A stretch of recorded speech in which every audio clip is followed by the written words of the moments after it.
Borno people are crying for help after a series of terror attacks in different parts of the state.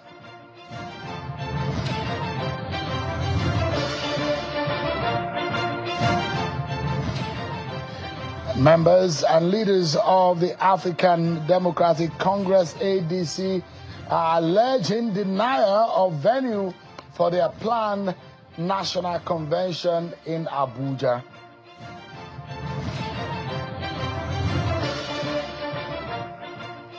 Hello everyone, welcome to the program. This is Politics Today, live on Channels Television. I'm Sean Kimale, right for you here in Abuja. And we're following for you most of the stories making the rounds politically speaking tonight.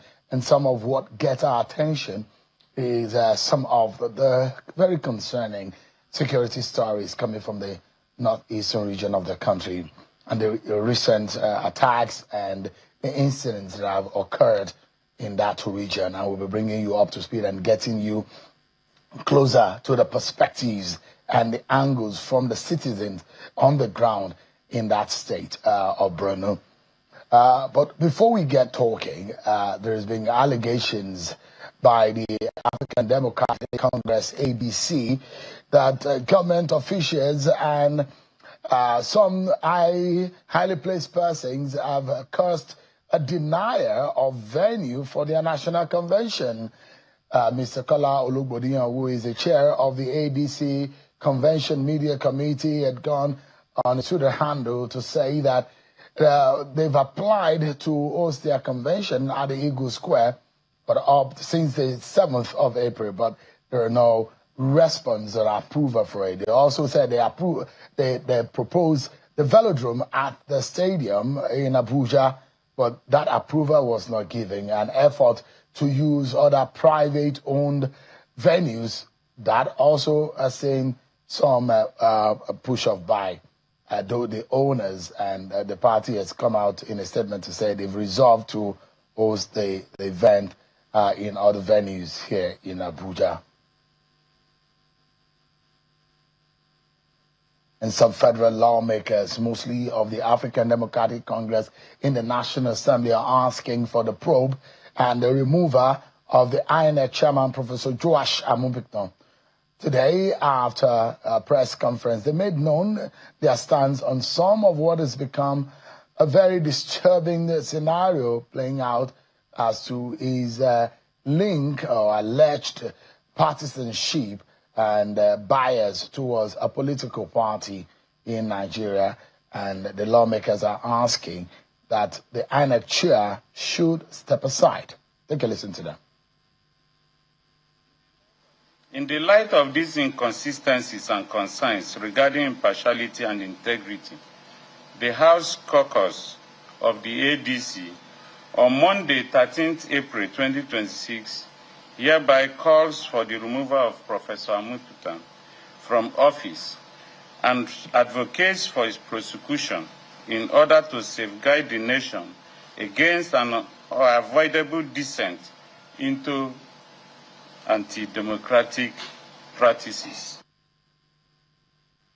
As lawmakers, federal lawmakers of the ADC asking for Professor Joe Amupitan's removal from office. There's so much more to show you and tell you tonight on the program, but stick with me, everyone. Let me first serve you with some of your political roundup stories.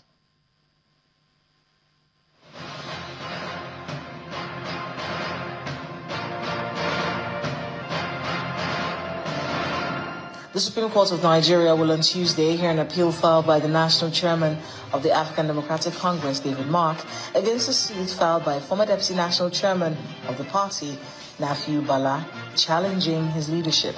In the appeal, Mark is asking the court to grant an order staying the execution of the Court of Appeal's ruling delivered on March the 12th. The appeal, which was filed by his counsel, Rilwan Okpanachi, prayed the court for an order staying execution of the appellate court's judgment pending the hearing and the termination of his appeal. The former president of the Senate urged the court to restrain INEC from altering the party's current national leadership structure as constituted and represented by him pending the hearing and the termination of the appeal. The Kaduna State High Court has adjourned till Tuesday, April the 14th for ruling on the bail application involving former Kaduna State Governor Nasser El-Rufai after the prosecution amended the charges and dropped one co-defendant.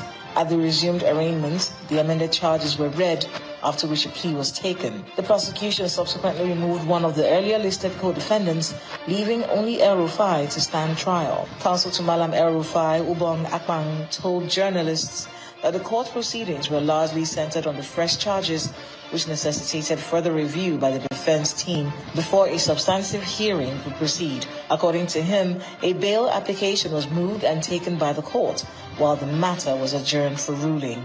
Civil society organizations are intensifying calls for greater inclusion of women in politics, urging governments and stakeholders to remove barriers limiting women's participation in leadership. The group made this call at a stakeholders meeting on Citizens' Memorandum on Electoral Participation in Abuja. According to them, increasing women's representation is critical to achieving inclusive governance and sustainable development. In Adamawa State, a group within the African Democratic Congress led by Mohamed Raji has announced the suspension of the former Vice President Atiku Abubakar, former Secretary of the Federation Babachir Lawal, and other officers. Addressing journalists in Yola, the groups accused the suspended officers of promoting division within the party. The action has attracted immediate reactions from officials of the party, which has just concluded the conduct of congresses, describing the suspension of such personalities as a joke. To Delta State, where some youth in the Delta North Senatorial District have endorsed the immediate past governor of Delta State, Senator Dr. Ifeanyi Okowa, to contest the Delta North Senate seat in 2027. The endorsement followed a massive turnout of supporters who marched from Cable Point in Asaba round major roads in the city. Speaking at the event, the convener, Honorable Ndukwe, described Senator Okowa as the most qualified candidate for the position.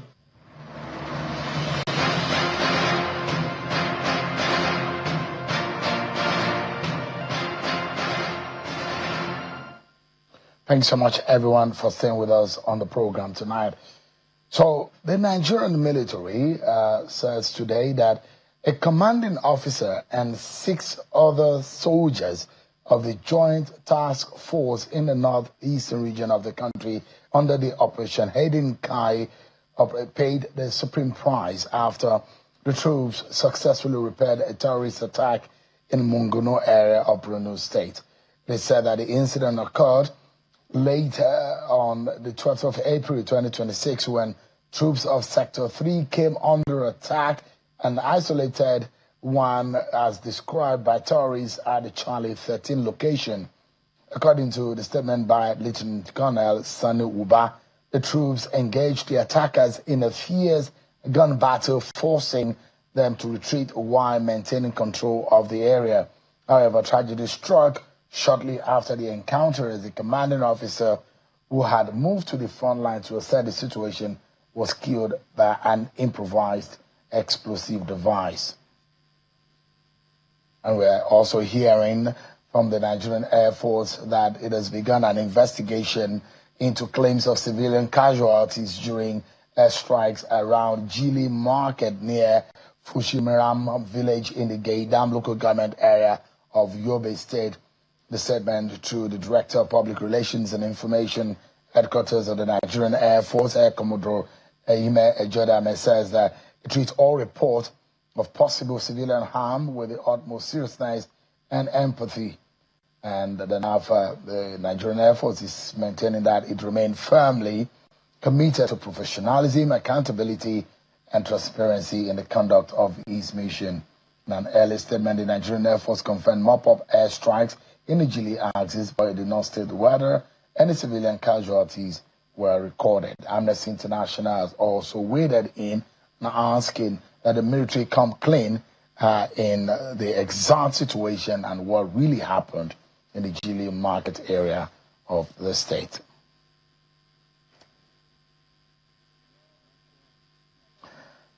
So today, more insight and perhaps a cry for help from the people of Ngoshe community in Goza, local government area of Borno State, after the attack in that community in the last month. And they're asking President Bola Tinubu to rescue the over 400 residents abducted by the Boko Haram insurgents. Senator Ndume, the senator representing Borno South at the National Assembly, held a press conference in Puka where the displaced persons are taking refuge, and also appealed to the federal government to review the community as well provide humanitarian support to the displaced persons. The senator also sought for the reconstruction of the dilapidated roads, houses destroyed, among others. He commended Governor Babangana Zulum, who already donated a sum of 100 million to the Ngoshe community. He also called on the international communities, especially United States of America, to beam their searchlight on the 3 black spots of the Sambisa Forest, which is the Mandara Mountains and the Lake Chad region in Borno State, for safety of the residents. It is right that the purpose of government, as enshrined in the Constitution of Nigeria, is to security and welfare of citizens. It is appalling that those of us in authority at the federal level have not met the expectations of our people in fulfillment of these sacred duties. Therefore, our demands are as follows, please. 1, we call on the federal government to take urgent and prompt action to secure over 400 residents of Ngoshe in captivity. 2, we appeal to President Ahmed Bola's administration to ensure the reconstruction of Ngoshe community, which has been totally destroyed by insurgents. Number 3, the federal government should urgently support the Borno State government under the leadership of Professor Babagana Zulum's administration that has already released 100 million for immediate reconstruction, resettlement, and rehabilitation of Ngoshe. The president should mandate its agencies like 1, National Emergency Management Agencies, that is NEMA. 2, Ministry for Humanitarian Affairs and Poverty Reduction. 3, Road Maintenance Agency, that is FEMA. And 4, Ministry of Housing, to move into Ngoshe community to support the state government in rebuilding, reconstructing, and rehabilitating. Let's now get some insight on what exactly is going on in part of the northeast region of the country, where we thought that, at least for some years now, we've seen some quiet in terms of terror attacks.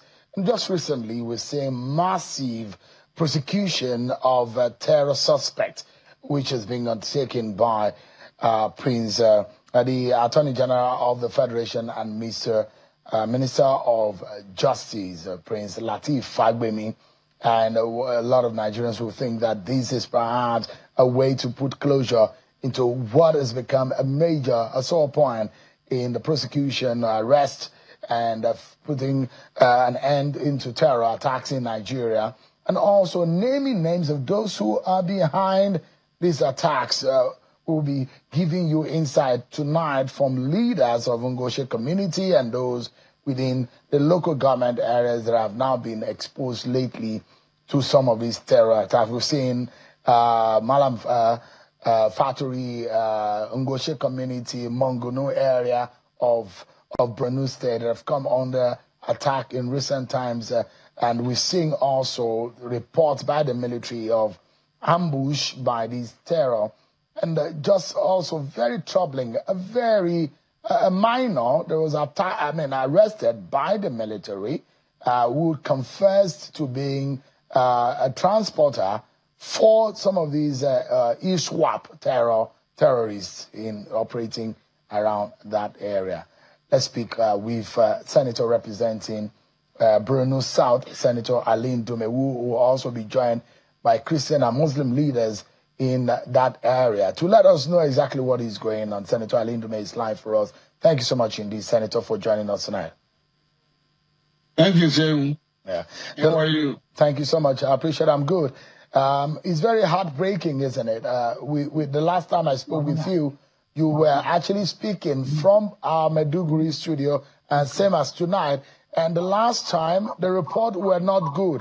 And we thought that things will have doused a bit, but there seems to be an escalation of the violence we're seeing from these terrorists.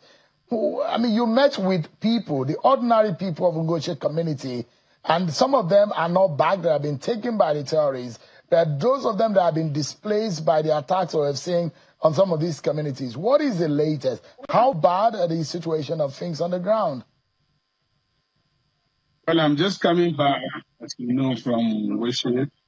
Myself and colleagues from some of the displaced persons went to Wishes a press conference following the recent development where the people also came out with frightening videos of people of captivity, mostly women, children, and elderly. We have a statistics of over 400 people in captivity, right, as they have displayed. So we went home today on the invitation, and we agreed with our people there to come and tell the world our own part of the story and appeal to the president, the international community, and anybody that is concerned to get our people rescued. The details of the press conference that I did, send it to you, send it to various media organizations. And we are fortunate to have even interested international organizations in there. So we are hoping that with this development now, the declared state of emergency on security, we are hoping that the president will walk the talk by setting immediate machineries. The state government, under the leadership of Professor Babagana Umara Zulum, even today we're in Woshi, and they have mobilized people with the little resources that the state has. Of over 100 million has been released to the local government chairman. As we are doing the press conference today, the chairman, the commissioner from the state, former commissioner, were all in Ngoshe while we did the press conference in Tulsa. And as we spoke with you, I'm here with the lady Saratu. Ambassador Saratu is one of us. She's from Ngoshe. Professor Suleiman Bello is a student in Maiduguri, and we were there at the press conference in Pulka. He is a professor and also the leader of the holders of Ngoshe. I think about 100 of us from Ngoshe were there today to show solidarity to the people of Ngoshe and to support them. Actually, that is the situation. But the good thing about it is that our people are resilient. They have not given up. Part of their appeal is that they don't want to stay in IDP camps in Pulka, because the condition of Pulka environmentally is worse than that of Ngoshe. And they are insisting that if it is possible, they want to go back and even camp in Ngoshe itself. Everything has been destroyed in Ngoshe, as I said last time. There's only a small mosque and the Jumat mosque standing. But the Nigerian army have been reinforced and they are in charge there. And so our people are saying that since the state government has started moving, they want to go back immediately, get some basic things on ground, even if they can be given some things and let them go and erect their camps or makeshift place in Ngoshe there, and let them be. And then that is the first thing. First thing is, of course, to get our people back, or the over 400. Second thing is for the people that are in Pulka right now, inconveniencing the Pulka people because they are housed or they are kept in a primary school. So these children, they as displaced people have displaced the people in Fulka Primary School. So it is better to take them back to Ngoshe, and they are ready to go and stay there, even in temporary shelters. Then secondly is to increase accessibility from Pulka to Ngoshe. One of the problem or the advantage that the insurgents were taking is because the road from Ngoshe, Pulka to Ngoshe, which is only 12 kilometers, is not that motorable again. And FEMA can, within a month or so, can fix that road so that there will be easy access. You can drive 10 minutes or 20 at most, 20 minutes from Pulka to Ngoshe in 20 minutes if the road is made motorable. Of course, they don't have deep issues of drinking water, but the insurgents must have tempered with the facilities that can be reactivated. Senator, yeah. Senator, I'm worried though, and my question in the first place is that we saw some kind of a simmering. It looks like the attacks simmered for quite a while. But all of a sudden, there's an upsurge in this in the attacks that we're seeing in Northeast. Northeast seems to have enjoyed some relative peace after some years. But what do you think could have caused this upsurge that we're seeing presently?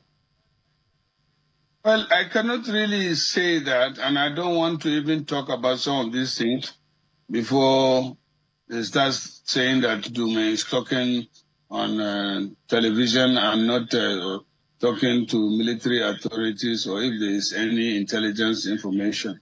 This is something that you should ask the intelligence people. But all I know is that the escalating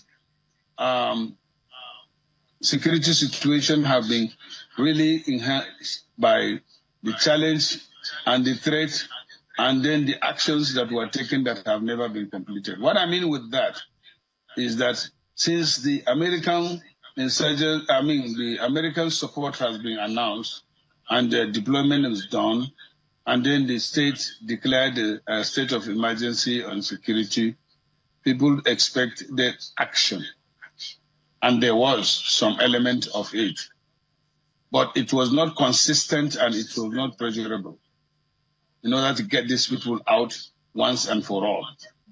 What the leadership did, or what the security organizations did, was to go after the leadership of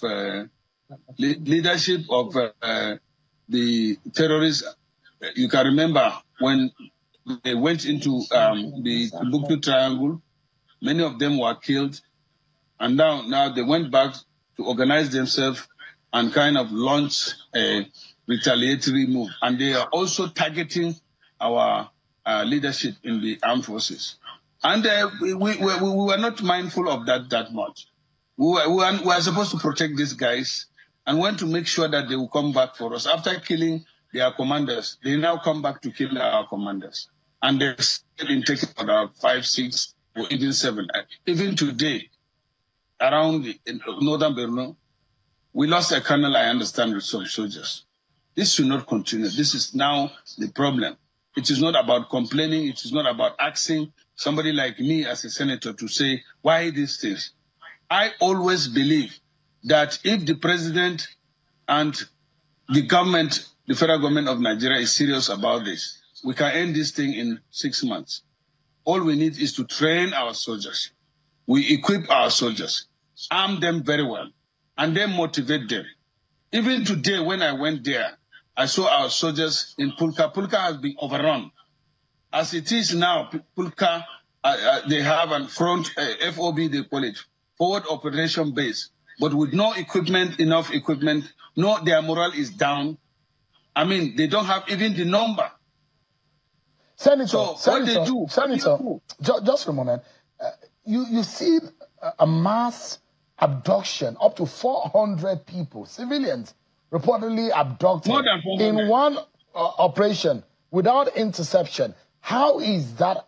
How could that happen? Where are they keeping them? Where exactly could they have been? Do you have any intelligence to that effect? I said I'm not sharing intelligence with you because that will create a problem for me. But all I know is that the area, call it Goza, is a densely populated. You can see, you are showing it. This is the camp I went to deal. These are the section of the women. We separated as you can see, we have separated the women from the men. These are the people that ran away from Ngoshe to Pulka. They are now like this in taking refuge in Pulka. But when we tell people like that, they think that we don't have population on ground. We have. When they went and attacked Ngoshe, and everybody ran away, they were trying to abduct almost all of Ngoshe or take over Ngoshe. That was when the Air Force came in and fired. We lost more female girls and casualties again. We had the serious collateral damage. But these ones that you see are the people that were able to escape to Pulka on foot that night. But Senator, my question really is, it will take you will need about maybe about 10 or more coastal buses to transport the number of people that were abducted in one single operation. And I'm worried that that number of people were abducted in one single operation without interception. Where are they taking them to? I'm worried about the safe havens in Sambisa Forest, the Mandara Mountains, the Lake Chad axis. And you talk about some of the areas that the military needed to have put their bases in. The question is that to transport these people from this community out of those communities, it takes some time. How were they able to achieve this without interceptions? Now, let me tell you the geography of that area. From Pulka up to Kohom, which is the last point in the Mandara Mountain, it's not up to 30 kilometers. You understand? So from Goshe, we have so many villages that are now stateless, so to say.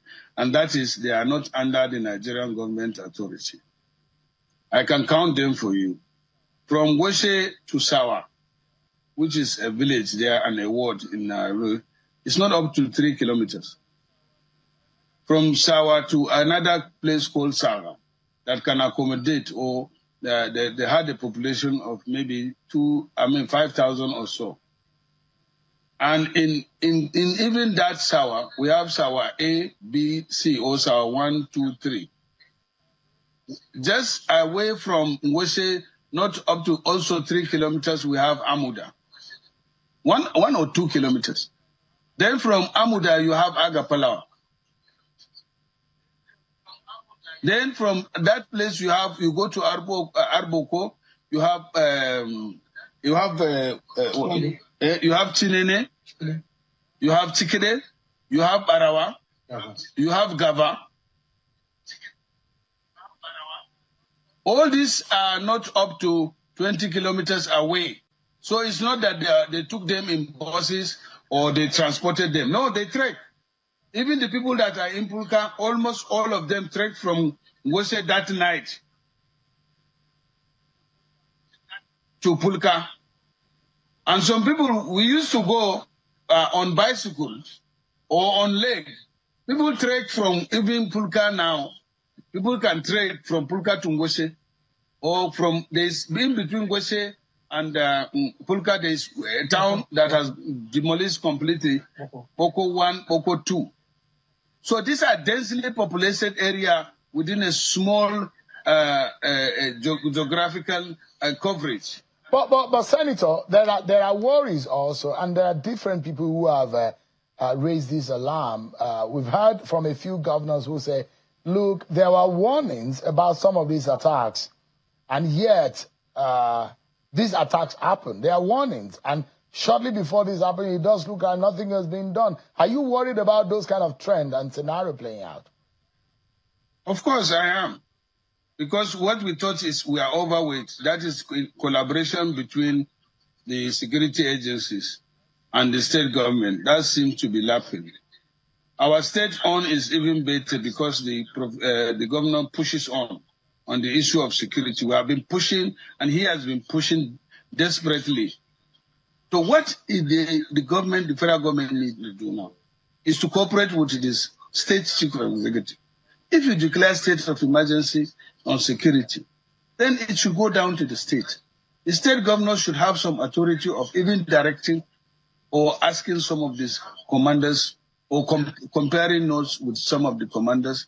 Or in fact, I have been insisting that under emergency situation, the federal government should have a situation room in the villa where the president is briefed on the situation, either in the president's office or in the National Security Advisor's office, who is the coordinating person in the government, to now create a situation room so that various, like if there are enough clear immediate responses can be given, orders on immediate responses. And then we have to escalate the attack and response of the government on this matter. We have to be very, very serious about this matter. We have to walk the talk. You are asking, Senator, you are asking the United States help and the international community to come to the aid of Nigeria and those in your community. And it does look like we've lost grip, and it does look like the military needs a lot of help. That's what you're talking about. What kind of foreign support are you talking about? What kind of help do you think is needed immediately? What we need is intelligence. What we need is air support.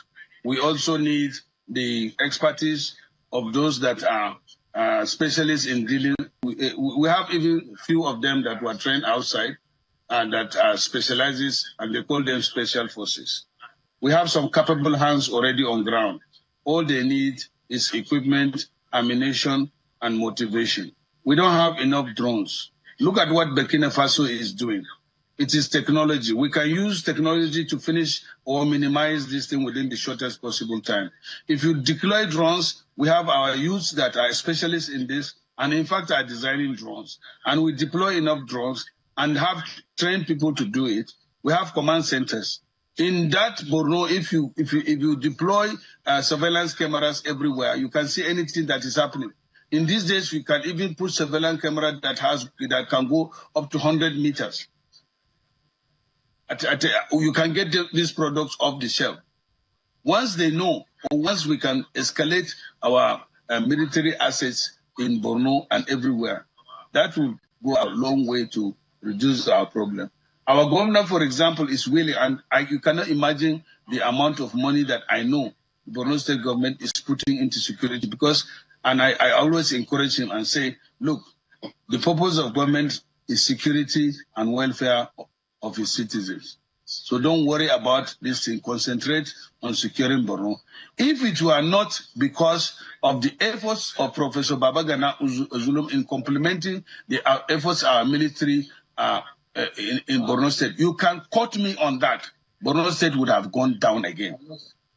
But thank God this man is not sleeping. In fact, today when another incident happened elsewhere, yesterday it was in Jilli. Today we had this trades in North Borno. I am just coming from. So we are working to address this matter. If everybody is doing that, and we prioritize it over any other thing, which is what Section 1423 has said, that the government is security and welfare of its citizens. And now, with this escalated situation, people are trying to find excuses.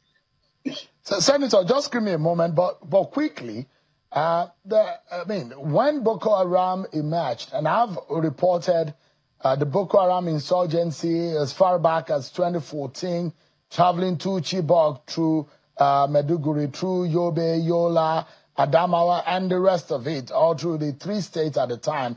And there are those who say most of these people who perpetrate, who joined some of these gangs, were locals. They are citizens, they are indigents of these states. Some of those who are being taken by these insurgents, and they are being giving some kind of brainwashing. is that the same situation that is happening? Are the locals being involved, or there are foreign elements that are perpetrating the contemporary attacks that we're seeing in and around the Northeast? Well, this situation has been further complicated. In the first instance where they started like a political, religious ideology or extremism, where they start preaching that Boko is haram. That is what they got the name. But as it goes on, it eventually turns out to be not only extremism, but terrorists in the actual sense.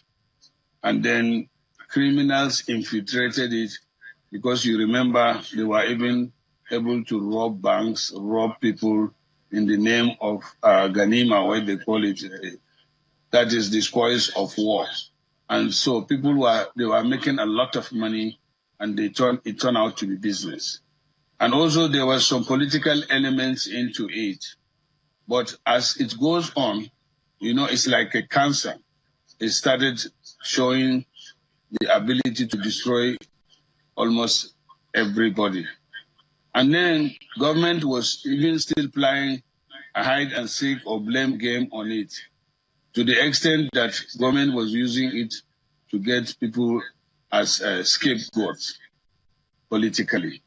But before you know now, it has taken over everywhere, especially in the northeast. But the epicenter of it all is the Bay State, we call it, Borno, Adamawa, and Yobe.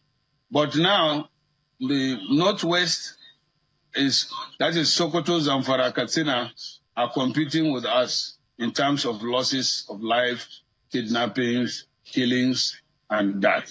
Now, the Borno is Bauchi, Adamawa, and Yobe are also feeling the heat of the activities of the insurgents. All right. So hopefully the north taken off. Give me a moment. We need to go on break. But when we come back, I will be speaking with two other persons from Goshen community. Their plight, their worries, their pains, and their demands from the federal government. Things are escalating in the northeastern region of the country. But what we are focused on tonight is a solution. The senator is saying we need America or international help. Well, how far can the government engage in all of this? We'll be right back, everyone, after this break.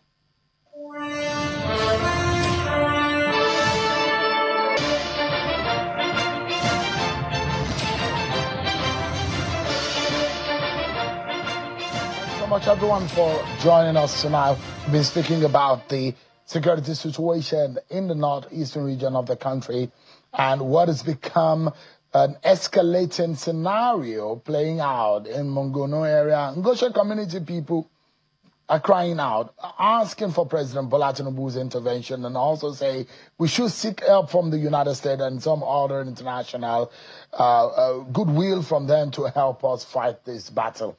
I'm now being joined also by Ambassador Saratu Ayuba, a humanitarian and a politician, and also Professor Suleiman Bailo is a stakeholder from Ngoshe community. Both of them are live with us. I spoke earlier with Senator Ndume. Thank you so much. And our heart goes out to the victims and those who are being badly impacted or harmed by the attacks in Mongono, Ngoshe, and several other parts of Borno State.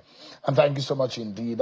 Let me begin with you. There are those who think that some of these attacks are targeted. And particularly, I'd like to ask you, Ambassador Saratu. I know Borno North is a mixture. It's a part of a lot of interest, ethnic, religious. But those who think that some of these insurgents have a target. Is it religious in some sense?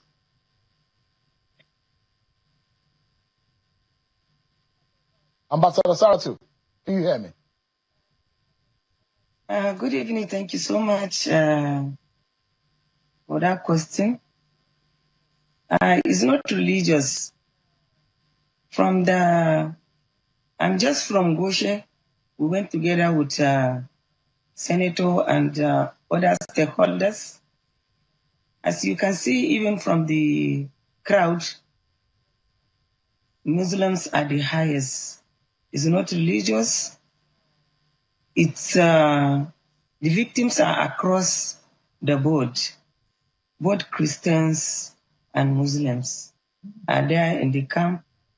If you see the crowd, and even those that have been under the captivity, about 547 at first were abducted, 150 escaped.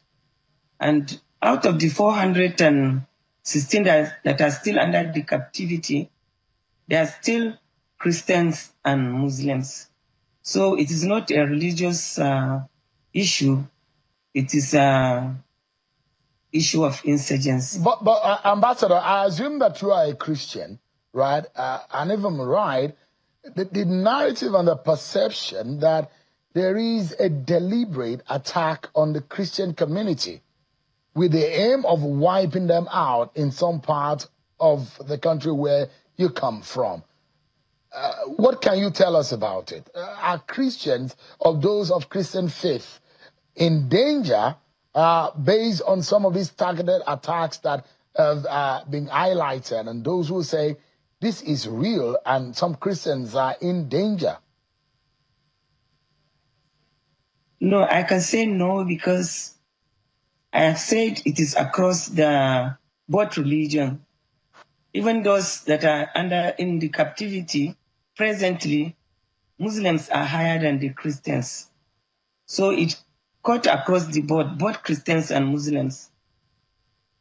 In Borno South, there is a huge population of Christians in Borno South. And in that sense, there will be those who will think that a lot of the attacks that we see is largely impacting on those of Christian faith. Is that right? No. During the attack, the both religions were attacked. Even in some communities, not even Goshe. Both religions.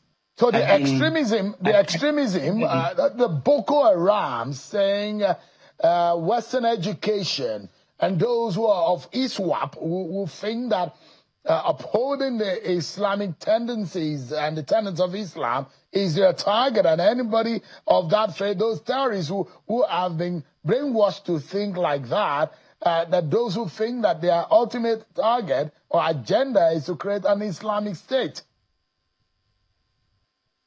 That is normally what they used to say, but when it comes to attack, they attacked both religions. All right, let me come to Professor Suleiman. Professor Suleiman, give us an understanding. This escalation, are you worried about what has become a new pattern that is emerging? We are thought that these things are going away and we are trying to do a mop-up, we're trying to rebuild our communities. All of a sudden, there is an upsurge. What gives you the most worry about these new tendencies that we're seeing? Are we seeing more groups that are, because we've seen parts of Boko Haram, ISWAP, and different elements now that have joined in the war? Are there new tendencies that gives you some worry, Prof? Good evening. Thank you, Shiron. I think what is happening in the northeastern part of this country, and in my community in particular, is very worrisome. We had such kind of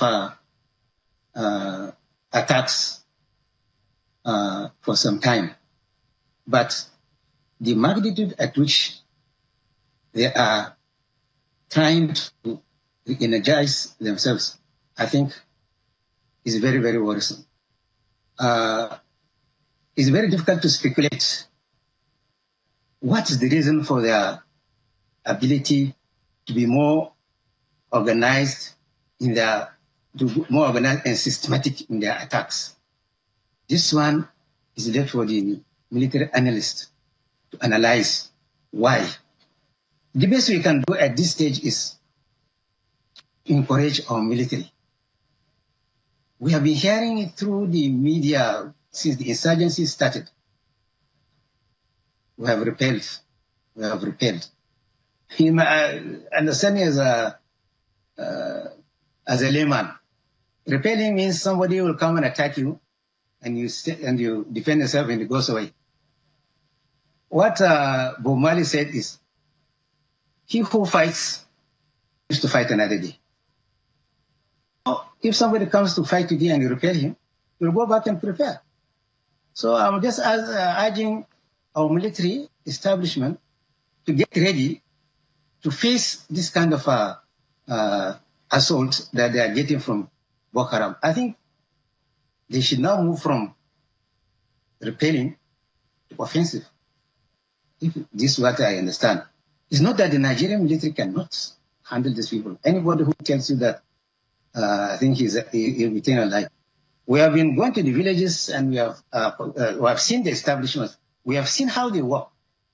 And there's a history already written about the capability of the Nigerian army, especially in keep peacing in the West Africa region and other parts of the world.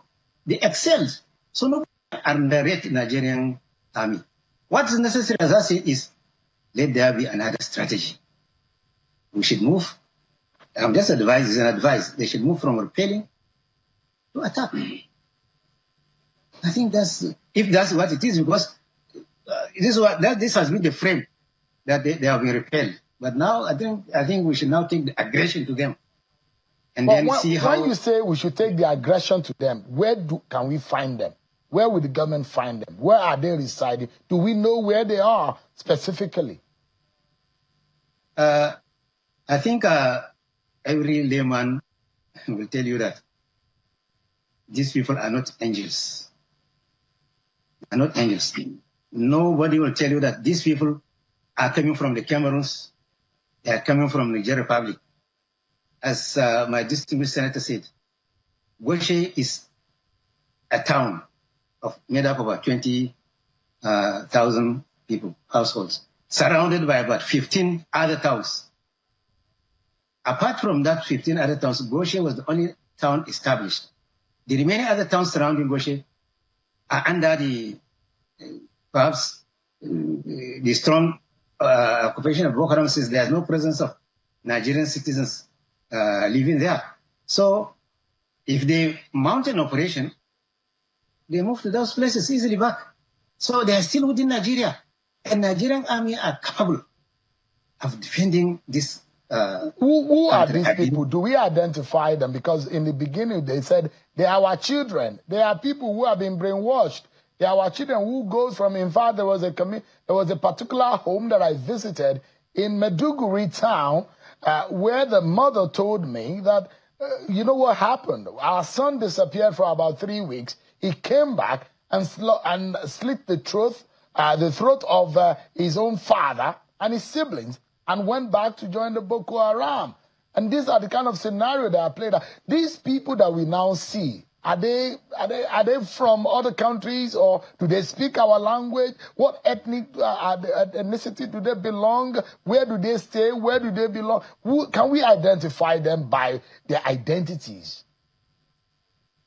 Yes, sure. You see, even if it's your son, he has left your house and gone to outside your house, establish his own territory, and declare you as his enemy. That means that particular son is no longer your son, he's your enemy. Go and attack him. So to say that they are coming and mixing with people and that they cannot be identified, no. They have their own defined territory where they are living. Ask the question, 400 and something children, women, and elderly were taken on foot. And then where are they kept? They are within the Nigerian territory. If they are within the Nigerian territory, then these are those people that have taken this are declared enemies. They are our enemies. So go after them and get them. All right. Give me a moment. We understand that President Bola Tinubu has convened an emergency security meeting at the State House with service chiefs and heads of intelligence agencies It's going to be a closer session that will bring top military, police, and intelligence officials to review the country's security situation. But we'll take a break and we conclude with Senator Ndume. We'll be right back, everyone.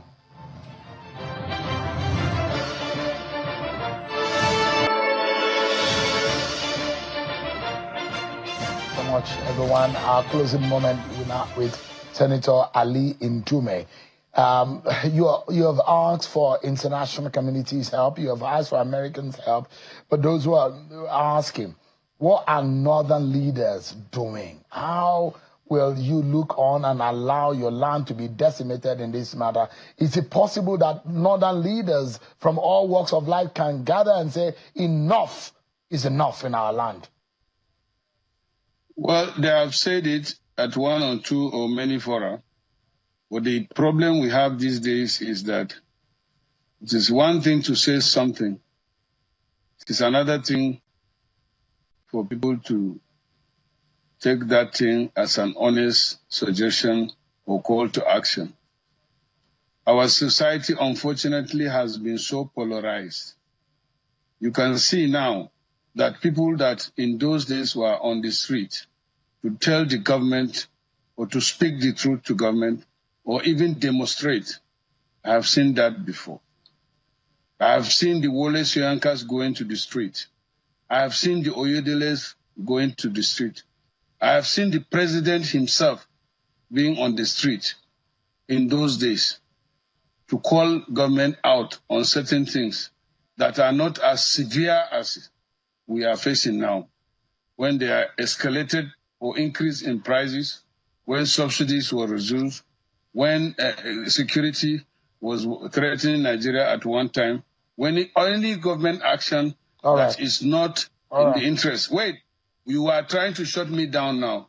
No, so it is not not a matter of time, northern leaders.